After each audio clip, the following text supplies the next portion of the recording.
Hello, everyone, and welcome back to the I'm Hungry podcast. I'm Foster, I'm Daniel.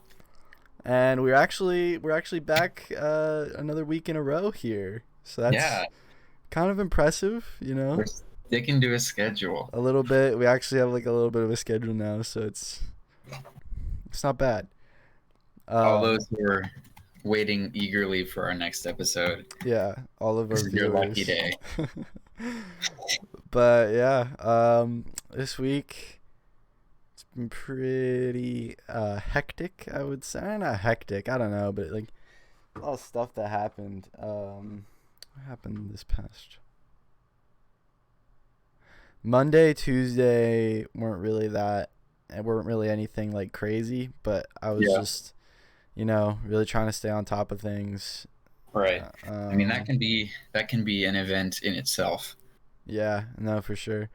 Wednesday, I went to go pick up my sweaters from my ex girlfriend now, and we like sat down and had a talk, just about things and like our feelings and shit like that, and it went really well. Like it went That's a good. lot better than I expected, and we're on good terms, and I'm really glad because I still care about her, and the Yeah, reason that's cool. the reason that we broke up was kind of just I need to figure out how to like do things in college, right? Like this is Right. so I feel like you can agree with me here. Like it's so different. It's so different than like anything else I've ever like done. You know what I Yeah, mean?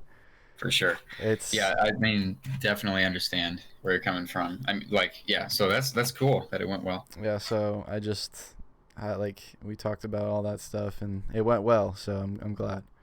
Awesome. Well, my week pretty much the same. Like I can't point. Oh, I can point to something. I was gonna say I couldn't figure out anything that I did that was like event worthy, but the solar oven project I mentioned last week, we had our first prototype test. I stayed I up yeah, until from like 7 to midnight building the sphere, and 7 to then another midnight. team member. What? 7 to midnight. Yeah, it was. I'll have to send you a picture or something. Dang, But okay. yeah, we could like post it You, on you the should send me a on the picture channel. because I'm pretty sure I literally have to do that exact same project this week. You have a solar oven? Yeah, I need to like keep an ice cube like cold as long as possible. Wait, so it's like the opposite of Yeah, a it's like solar it's like oven. it's like an insulator. I need to create like an insulating Is it device. so it's not solar powered, but it's supposed to block out the Yeah, sun. yeah, yeah. Okay, so it's like the opposite then. I thought Yeah. yours was okay. Never mind. But yeah, I have Yeah, to do like mine the we're trying to opposite of yours. it's the exact opposite. We're trying to cook a biscuit and you're trying to keep an ice Keep cube an from ice cube melting. frozen. That's so fun. That's exactly how engineering projects between U of A and ASU should be. Yeah, that's actually kind of ironic, isn't it? That's funny. But yeah, like maybe like after, because I know like YouTube has like a social thing, so maybe we could Oh like yeah. post the pictures like of both of our things. That'd be funny. So are Have you doing anything unique for your design? Because like I mentioned, like I built this yeah, sphere I and we put it in a box with insulation and stuff. What I are you had gonna that do? in mind. So like you're talking about the sphere, like you did research on the sphere. It does like keeps like the best. I don't know. I can't remember what you said, but It has the lowest surface area to volume ratio. So I mean, marginally, it's harder for heat to transfer, I think. I And honestly, so yeah, I'm honestly probably just gonna use like styrofoam,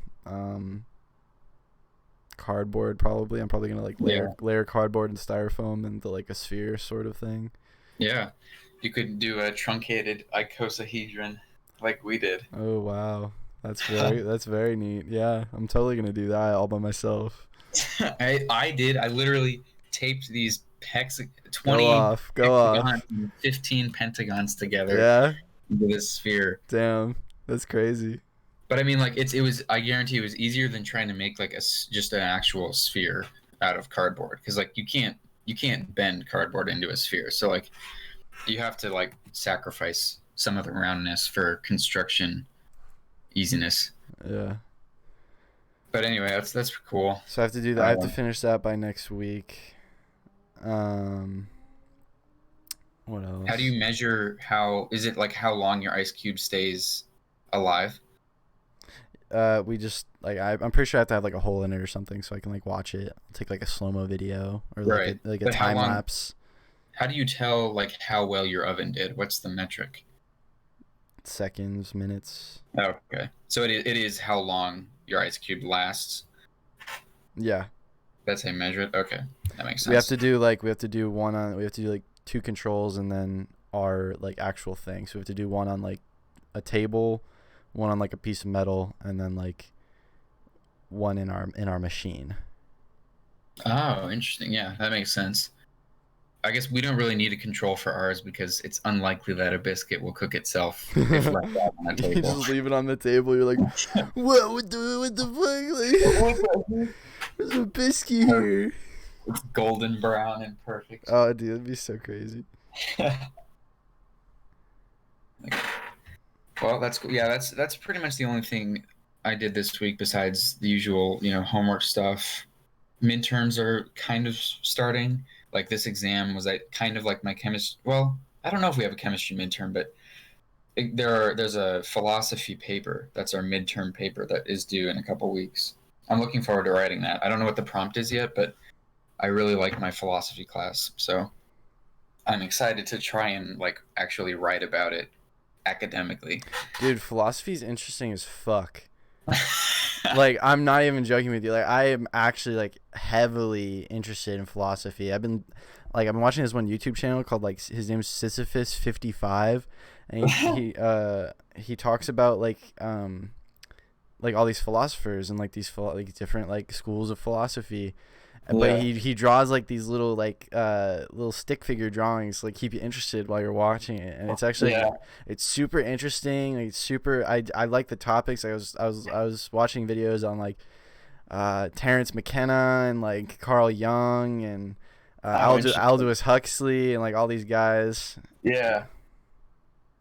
That's cool. What was like the topic? Was it just everything, or was it like, because we're doing, my class is virtue ethics. So was yours like that plus other stuff, or was it like something in specific? It's all over the place because it's like a YouTube channel, right? So he's talking about anything. Right. He's talking about anything and everything. Like, Yeah. there are certain like specific focus videos. Like one video he talks about Stoicism specifically. Another video he talks about like what is love, like what, like, and he talks about it and like, okay, this is what it is chemically, like, but what does it mean to like the person, Right. and like how, like, theoretically what is like a guide of how to get love, and he like sort of guides it out, and he's like, that's how you do it theoretically, but like what is it really, and like it's super fucking interesting.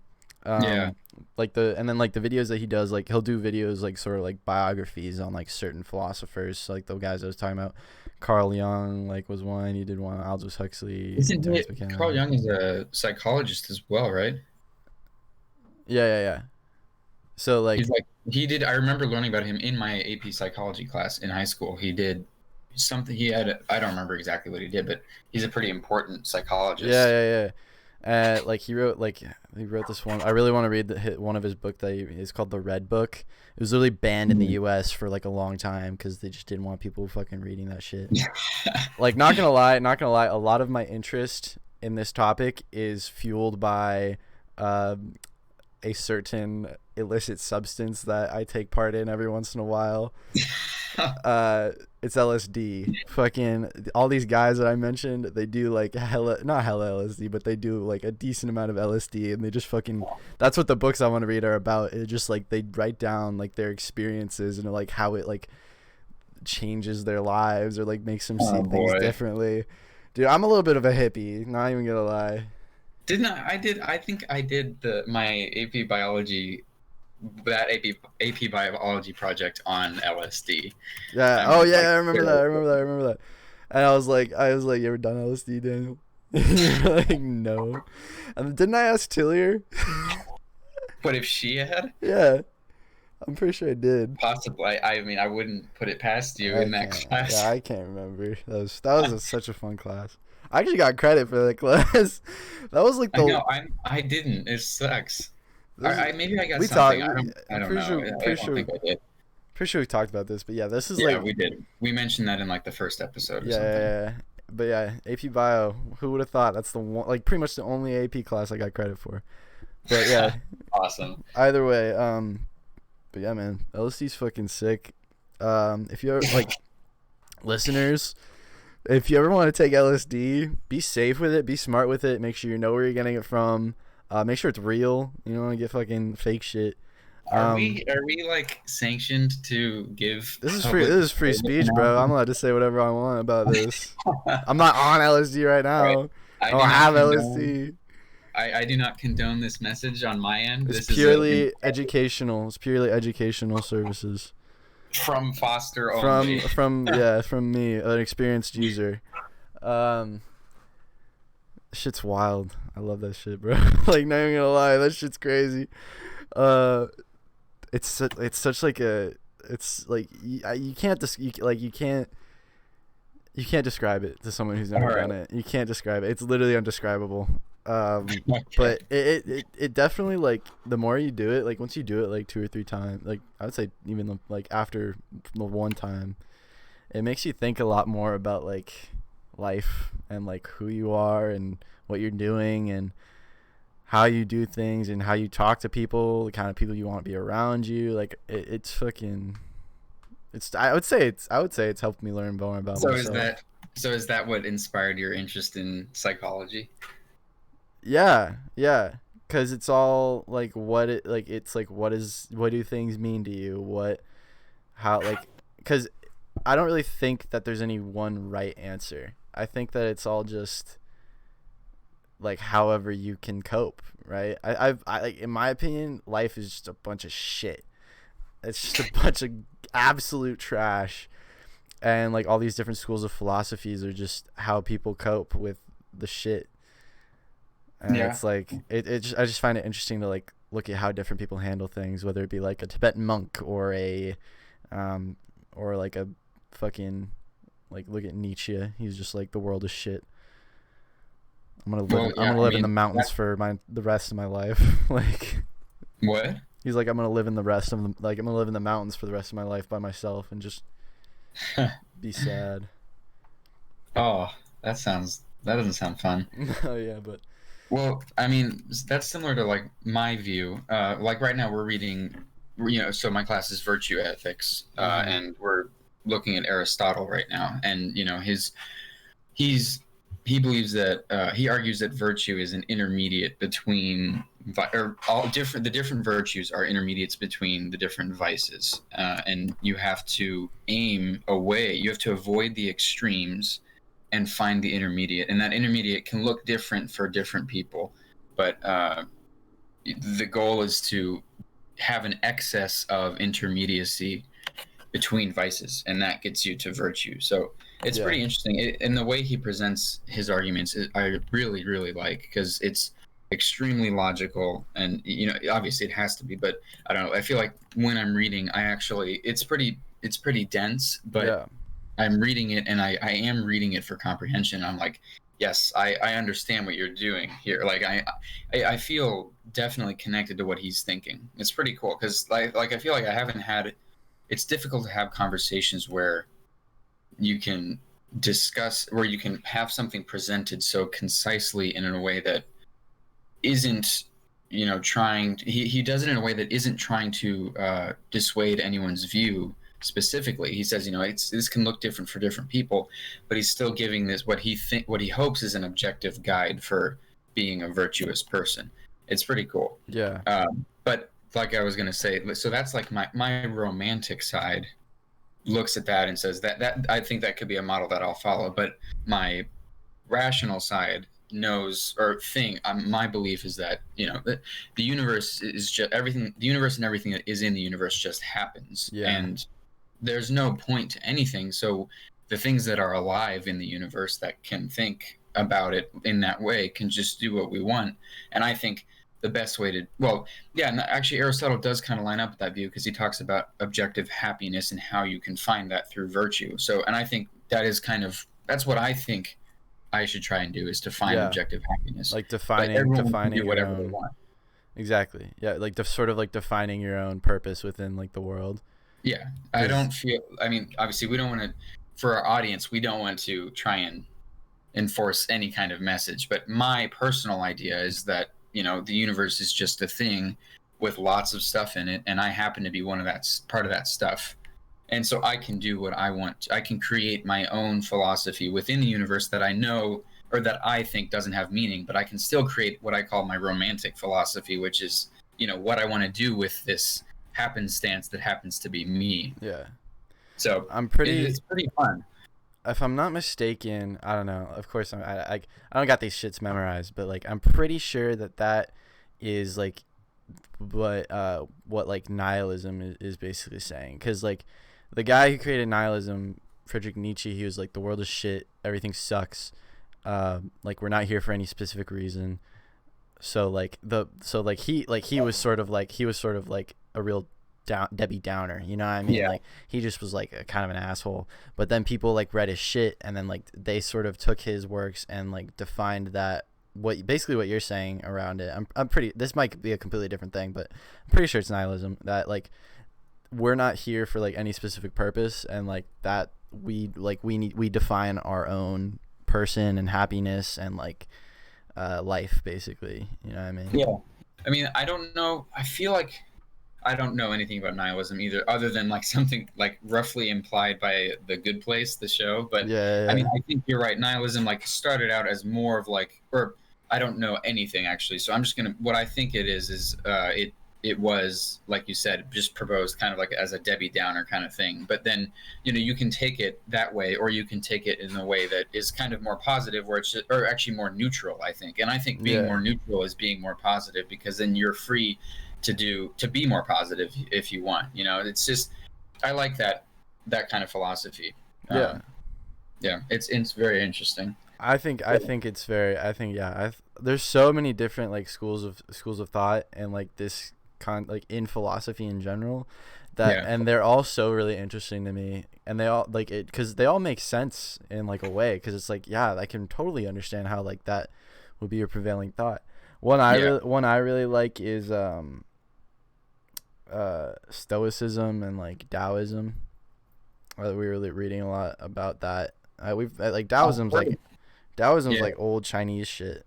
So it's like a little bit less. I mean, I don't know. I can't really tell what I'm saying, but like Taoism, I just really like the concept. It's like, from what I understand of it, is that it's like living in the moment, right? So it's like you're not looking at the future, you're not looking at the past, you're not looking at what you have, you're not looking at what you want, you're just looking at what is, and like you're just appreciating that around you. Yeah, I've heard of both of those. I didn't remember that specifically, but that's a good one. And then, like you said, it's fun because everybody's argument isn't really an argument against anyone else. I mean, it is. They do contradict each other, but they're more there for you to choose. Yeah, no one can say. I don't know if that was the intention of the author, but they all exist, and they can't really exist in harmony, but they can, because each person can adopt it, and as long as they don't interfere with anybody else in a way that interferes with their philosophy, you can adopt a philosophy and live that out. That's what I think. Obviously, that's kind of a philosophy in itself. The like, you can do whatever you want as long as you don't disrupt anyone else's world, but that's a philosophy in itself, and that can be debated as well. It's just fun because there's no viciousness in it's all just like okay, I mean, like, sure, it's just argument supported, or it's conjecture supported with logic, and you can argue with it. You could get vicious, but inherently there isn't there's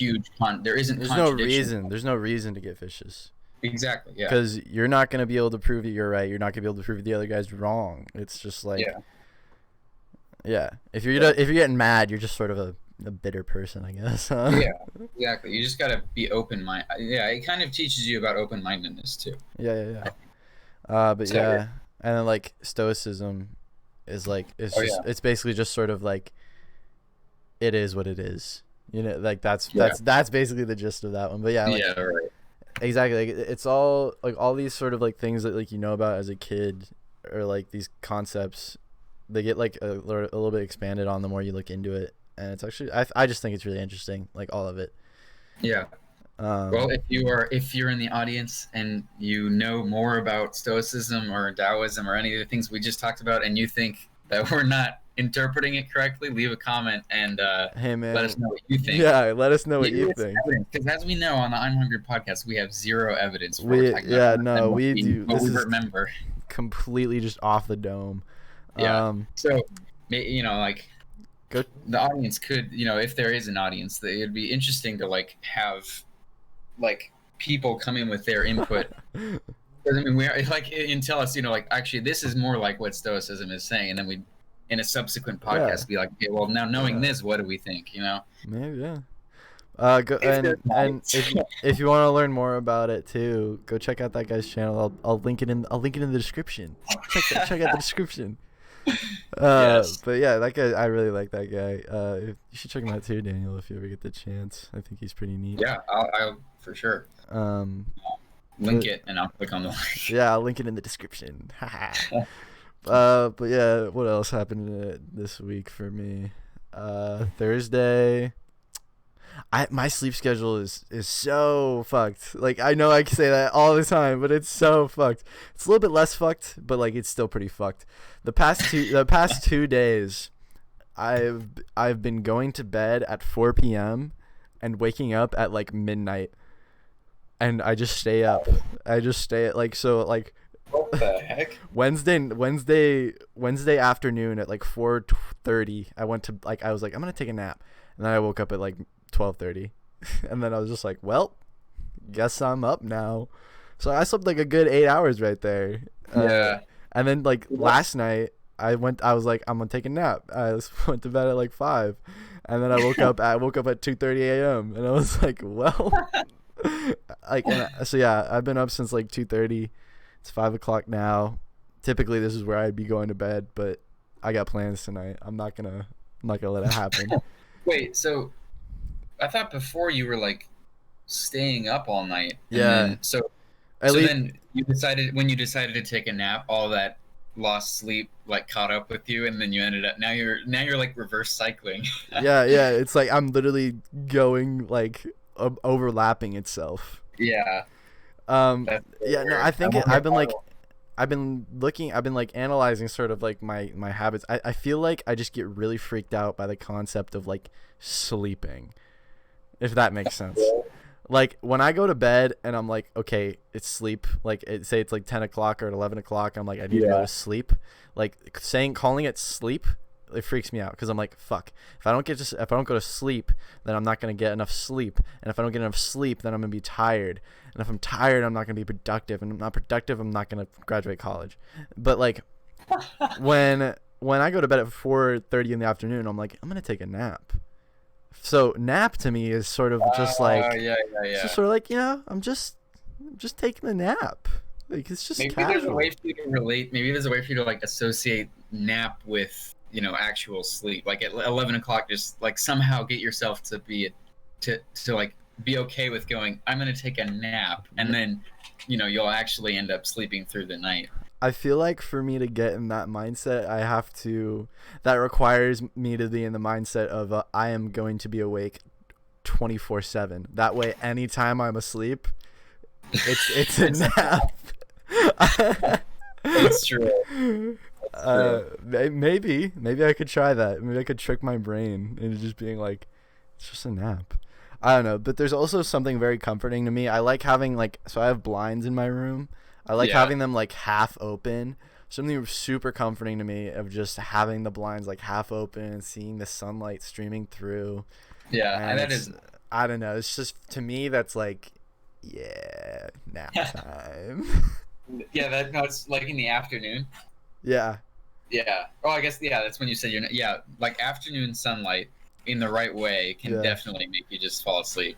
That's definitely 100%. Take a nap. I mean, excuse me. Yeah, a nap. We don't sleep anymore. We only take naps. That's interesting. When you said you didn't like that's the idea of sleep just freaks you out. I thought you were gonna go in the direction that I get sometimes. Like sleep doesn't usually freak me out, but sometimes when I'm like trying to fall asleep, I'll have like moments of like just absolute like, what am I doing? Like when I'm trying to fall, or like it's like terror kind of like because sometimes I'll just be like, I'm going to sleep, which means I'm going to lose awareness that of everything, basically, for many, many hours, and then hopefully I'll wake up afterward. You know, but like What the when I'm like fuck, that, Daniel? when I'm Come like on, that, what if, don't do like this if to the don't do this to the viewers, bro. Shit, oh yeah, I'm sorry, viewers. you're You're gonna have freaking out the like viewers. horrible nightmare, or not even. You're gonna like have like waking Waking nightmares. terrors. But it's like, well, what if I? It's not really that I'm like, what if I don't wake up? It's just Yeah, like I don't like the idea that I'm like, for all intents and you're purposes, turning off.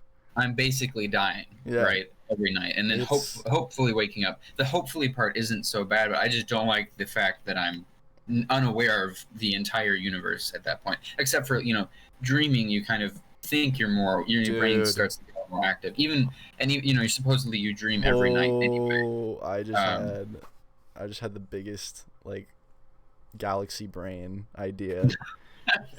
right. So you know how like between 0 and 1 there was an infinite set of numbers, right? Sure. Yeah. Maybe this is like a completely like how would I make this jump? But maybe when we die, it's like our brain is shutting down, but like there's an infinite set of like shutting down sequences in between death and like living. So we're just like maybe when we die, it's just a constant dream. I feel like this has been said before somewhere. Well, I mean, probably yeah. I mean, probably something similar, but yeah, that's one way to look at it. Damn, so you gotta make sure you're having a good dream. Maybe maybe that's where like the concept of like heaven and hell come from, because when people like How would that make any sense? when people die, so you're having a constant dream, right? Eternal dream. Sure. If Okay, if you're having a bad dream when you die, like if your eternal dream is bad, that's hell. And then like say you die for 6 minutes, right? You'd be like, I was legally dead for 6 minutes. Like I went to hell. I saw the devil. Like fucking maybe you're just having a bad dream and like you just got the bad hand of the cards. Yeah, but how do you know that that was like? Well, I guess if you were legally dead, it implies a lot of different things. But I mean, how do you know that that was just a normal dream as opposed to like the infinite brain shutting down dream? What do you mean? Well, if somebody were to legally die for 6 minutes and say I came back and like say I went to hell or whatever, how do you know that what they saw and that whole experience that they had was just them because they were only legally dead and they came back to life? How do you know that they weren't just kind of in between starting the shutdown process and being alive? Well, I guess exactly. Let me ask you this. Let me ask you this question. Yeah.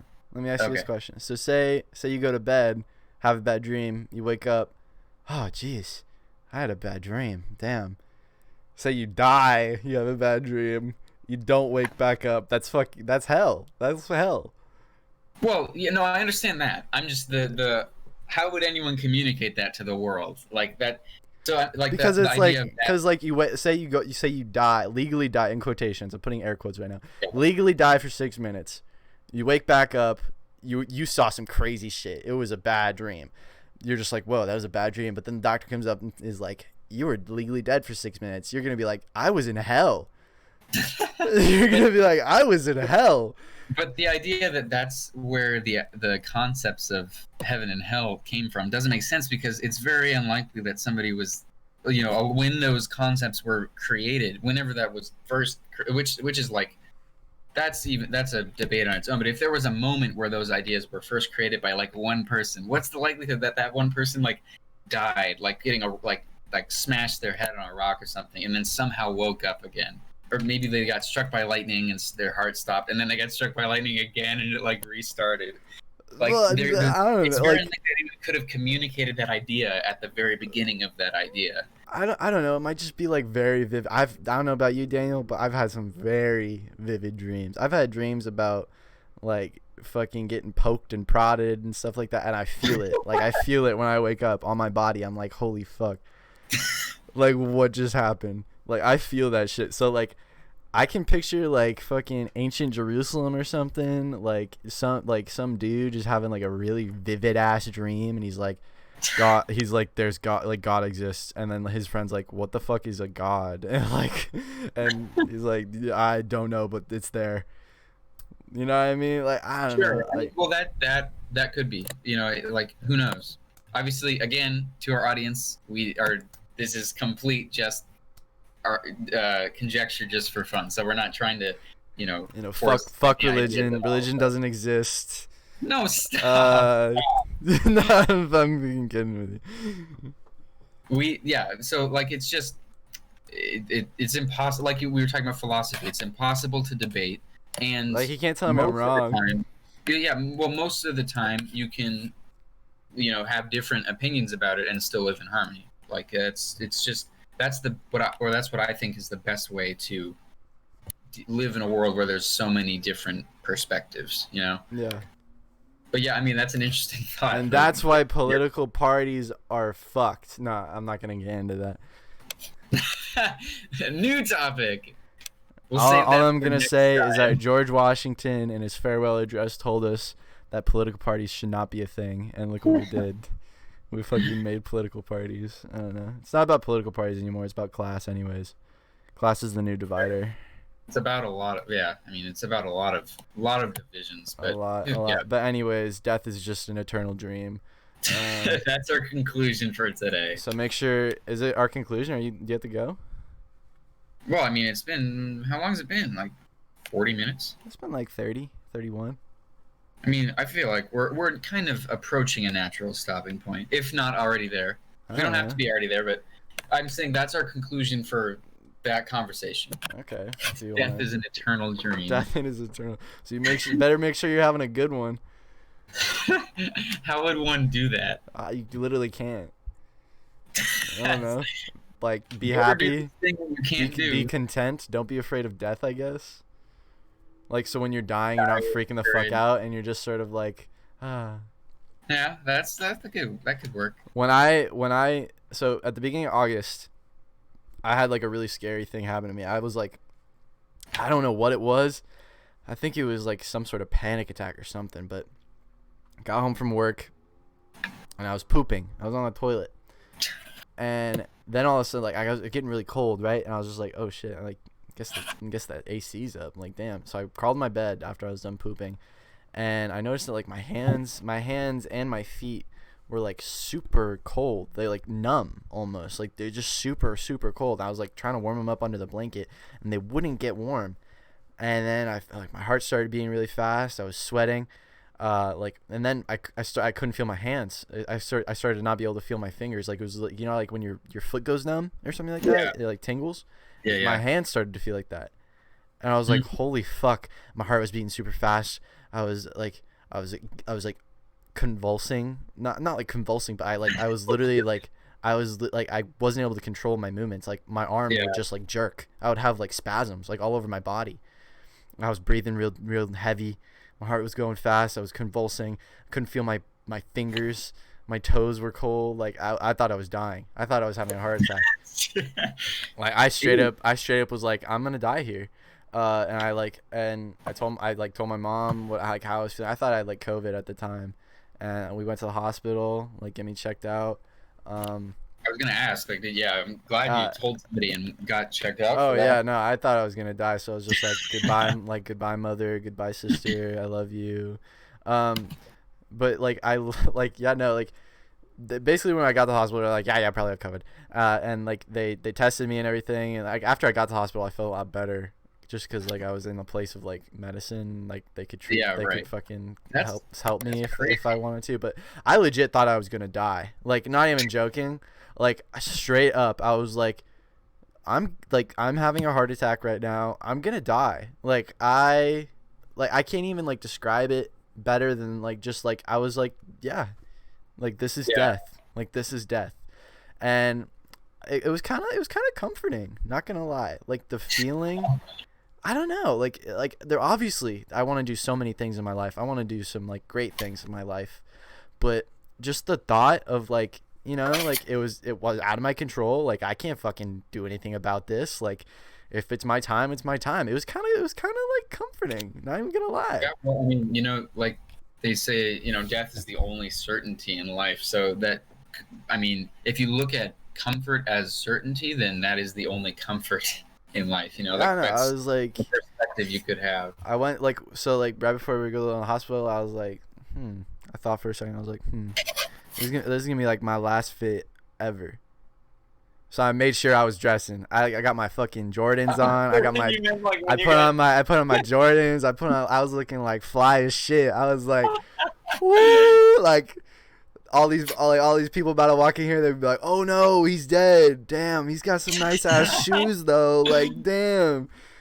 Like, I'm like, "Hey mom, how much for those shoes?" Like, shit. No, but yeah, I was like, I'm gonna get a fire fit off right now before I die. I was like, I'm all about the game. Like, I'm all like, we're gonna go out swinging. We're gonna go out swinging right now. I don't That's know, a fantastic last thing to do. yeah, no, I was just like, if we're gonna do it, we're gonna do it right, man. Yeah. You were getting dressed in the clothes you wanted to be buried in. Yeah, I was like, damn, I look good. But yeah, I was just like, honestly, like, I was like, I'm gonna die. I look good. Like, I don't know. Like, it's kind of funny, honestly. Like, I'm gonna fucking die. Like, I don't know. It's kind of like, woo. Yeah. But like, I don't know. I thought it was. I just it was. I mean, It was. it's interesting because I haven't had any of the like coldness or the convulsion kind of thing, but I have had where like my arms and legs get numb like that, and hands, like, and I'm like, I feel like I've lost like 50% of the sensation in my arms, like just inexplicably. And so I'm having like an allergic reaction or something, but it'll go away. And it has happened when I've had an allergic reaction, kind of, but like most of the time it just will randomly, I'll get up from, working on my computer or like watching TV or something, and I'll like randomly have like much less sensation all over my body than I would normally. And I'm like, this feels really weird. Yeah. So like I've had that same kind of similar physiological experience, but not to that extent. Yeah. So imagine that, but like over your entire body. Yeah, like that's really weird. It was scary, and I ain't gonna lie. So what they didn't say anything. It was just like a weird panic attack or something. No, I had like 102 fever or something. Oh, at that time? Yeah, like they took my temperature. It was like 102.5. Like, it was so high. It's such a high temperature. But I only had it for that one day. I got the COVID test. I was negative. That's really weird. Yeah. So like I had COVID later on that month, but like that was a completely separate test. Like, and it was the nose one. They fucking shoved that bitch in my, like, all the way in. Wait. You tested positive. Have you tested positive twice, or are you talking about the time we were? I tested positive like another time once I was at ASU. I took a saliva test and I got tested positive. Oh. But this was like at the August 1st. This was like right at the beginning of August. And I went to the hospital and they gave me like a nasal test. Like they shoved the swab like down my fucking nose. I cried a little bit. It kind of hurt. That sucks. At U of A they have the, you do it yourself, the nasal swab, and they have you stick it an inch in your nose. So I don't think it's as bad as that. It is kind of uncomfortable, but it's like, it's actually pretty easy because you just go until you feel resistance. But they stuck it up in there for you, right? Yeah. I felt like it went like deep inside my nose. Yeah, that's weird.